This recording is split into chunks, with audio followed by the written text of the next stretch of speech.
Hi guys, so for today's mini vlog, panibagong araw, panibagong ganap na naman ang nangyari sa buong maghapon. Just keep on watching! At mga girls, share a mother nga talaga yung atake natin dito for today's video. Kaya ayan nga, nag-rent nga lang ako ng damit dito. And syempre kailangan mga girl, lagyan nga yun ng bulaklak. Ito yung page niya. Yes! So ayun guys. Syempre kailangan, di ba share a mother nga? Kailangan maganda yung outfit natin. And may mga ganyan. Yung mga flowers, very nature. And ano kasi medyo masigit sa akin noong una kaya din nagtahi. And magaling din pala siya magtahi guys. Dito din pala kami kumuha ng mga outfits sila Kuya Gavin. No? Dito pala sa SMI yun. Kaya ayun nga mga garbuti na lang talaga marunong din magtahi si ate dito. Kaya ayan, dali-dali na nga namin talaga tong pinatahi at pinabili nga din sila ng bulaklak. And syempre nakulangan pa nga ako sa bulaklak. Kaya ayan, kumuha nga ako dito ng dahon. Kaya ayan nga mga gar, kasi nga guys, kulang nga talaga ng mga dahon-dahon or bulaklak doon sa likuran ng gown ko. Kaya ayan nga mga gar, bumili na nga lang din talaga ako dito. And syempre nandito na nga kami mga gar sa makeup artist ko. And guess what? Kung ilang taon nga lang pala tong makeup artist ko na tong mga gar, napakabata nga talaga at napakahusay na niya talaga mag-makeup. Ay mga gara, akalain mo bang 18 years old lang talaga yan? Kaya ayan nga talaga, napapabilib nga ako kasi nga guys, napakahusay na niya agad. Ay magagulat ka din talaga mga gar kasi nga guys, napakamura nga talaga maningil niyan. Uy, baka naman discount, chariz. Yan nga mga gar, sabi ko siya na nga magdikit. And syempre, grabe, magugulat ka na lang din talaga. Kasi nga guys, siya nga din talaga gumawa ng headdress ko dyan mga gar. Napaka-creative talaga ng mind dyan, no? Napaka-grabeness din naman talaga niyan. And syempre mga gar, nandito na nga tayo. 10 PM nga to, nagpaayos nga tayo mga gar. And ayan no, napaka-fresh naman talaga na mag-aayos sa akin. Kaya ayan, ako eto lang. It's me lang, ayan si Bridget Stone. And syempre mga gar, naka-ready na nga tayo dito para ayusan. And mga gar, alam nyo ba kung ano yung pinaka-struggle ko? Syempre, yung lalagyan nga tayo ng contact lens dahil natatanaw ko na nga mga gar.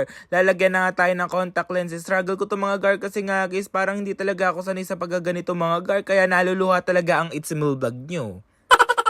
Kaya ayun nga talaga mga gar, tignan nyo nga talaga, hirap na hirap nga talaga ako dyan kasi nga guys, hindi na talaga ako sanay. And syempre alam ko na, expected ko na yan mga gar, maluluha talaga ang It's Me vlog nyo. Kung makikita nyo nga mga gar, tignan nyo, ayan o, nanggigilid na talaga yung luha. Tiri ay yarn, tiri ay yarn, ano daw?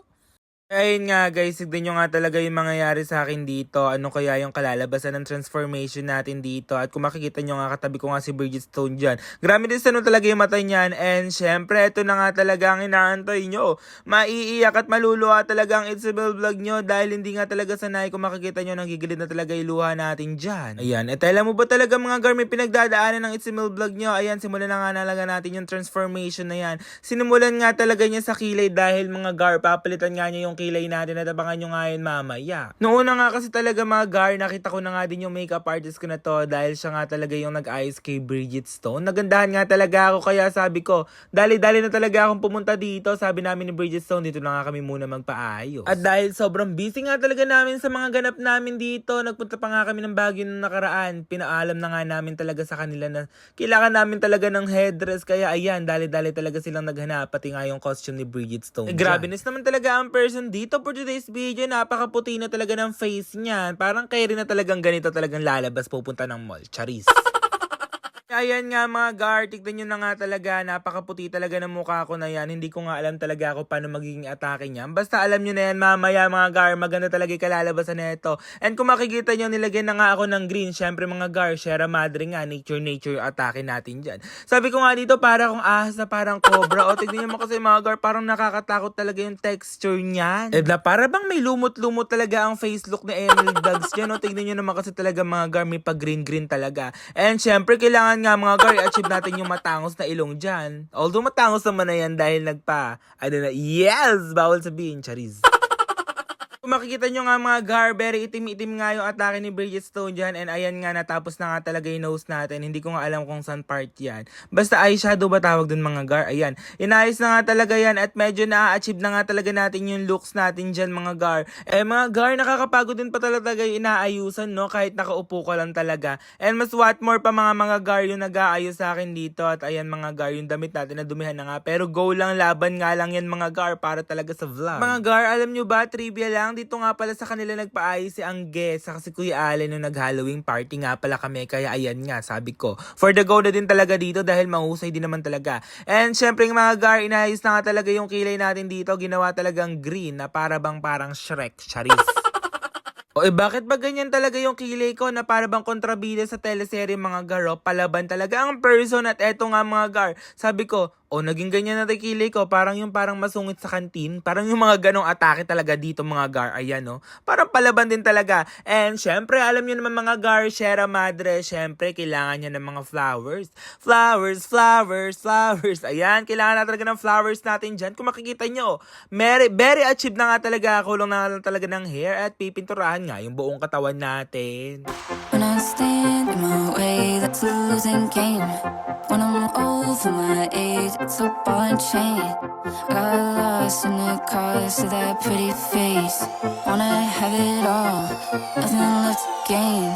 It's like I don't know where the blame goes, but I put it on the table, it's already paid for. I just see the way up when I'm looking down on friends who were there when I came up. If I had it all, would I let all my love run dry? Give it all up to what my own dreams like. If I lost it all, would I keep myself up at night? And if I roll the dice, at least I tried. At syempre, ayan nga, napinturahan na nga tayo. Nilagyan nga talaga ng mga sunflower yung hair natin dito para maging maganda at maayos na nga mga gar. Very Sierra Madre na talaga mga gar. Ayan, achievable na din talaga.